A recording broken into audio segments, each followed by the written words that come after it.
Hiya folks, JD here, and today we're going to be looking at the new lens I've bought. This is a 55-200mm reach lens, bit of a zoom, that I've got for my EOS M. Now, as you'll know if you've seen some of the other videos I've done on this, if you haven't, they're all in the description should you want to catch up.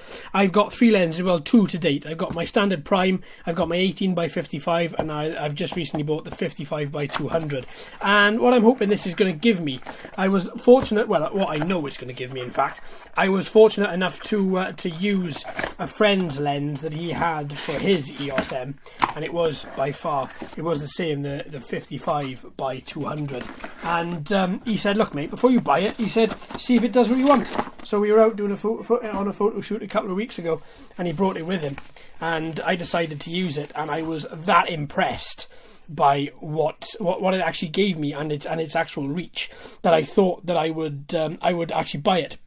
Now, with this as well, what you've got to remember is obviously one thing that did occur to me is when you do put it on the camera, because the camera itself is not a DSLR sort of shape and or size, what you are going to have is you run the risk rather of having a camera and a body with a lens which pulls down a little bit. Fortunately, with this particular lens, I didn't find that was the case when I was using my friend's lens on it. So that's another reason for me to buy it, was simply because of that. So what I'm going to do, let me just cap this off so I don't scratch it or anything like that, and pop that lens over here. So what I found is it actually worked really well, and I saw it on, well, not special offer, but I saw it for quite a reasonable price, and I had the option of either going for the EOS M lens or going for the 4000D. Well, the 4000D lens I'm going to leave as is for the minute, because I'm thinking about turning that into an infrared camera and just using that purely for that function, whereas with this camera here is what I do most of my stock photography on as well. I have another Canon which I haven't shown you yet, but I will be coming to that in a couple more weeks maybe, when I've finished off with the whole series of things I'm doing with this. So this is the 55x200, and I gotta say I'm such a fan of this particular lens, just quite simply because of its reach. Now, as you can see, it is 55x200, which means you do get a nice zoom off it.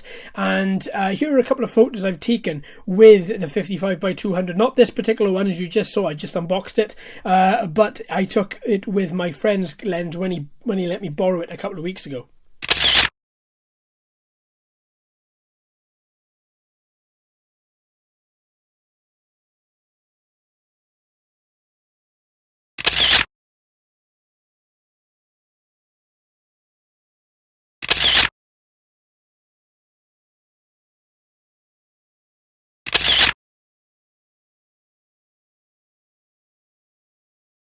So to give you some sort of an idea, I was standing at a coffee shop a long way away from where I took that photo. I extended the lens to its maximum reach and then zoomed in. I extended the lens to its maximum reach and then just took a few photos.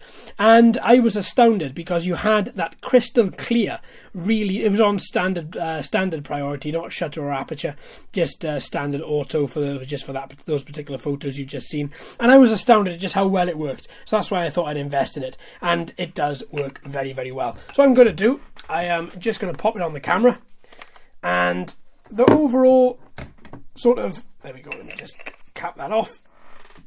There we go for the 1855. Where's the white little bits? No, there, perfect. And then twist and you're on, and that's what she looks like now.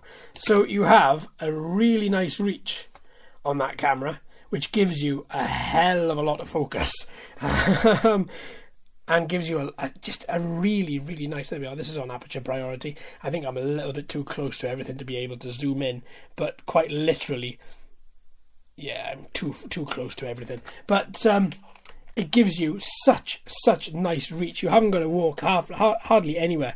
I mean, I can just tripod this up and zoom directly in, and I've got myself a really, really nice camera with really nice lens rather, with image stabilization as well, which just makes all the difference if you're filming video or if you just want really steady photos. You have the ability with this particular lens. So there we go.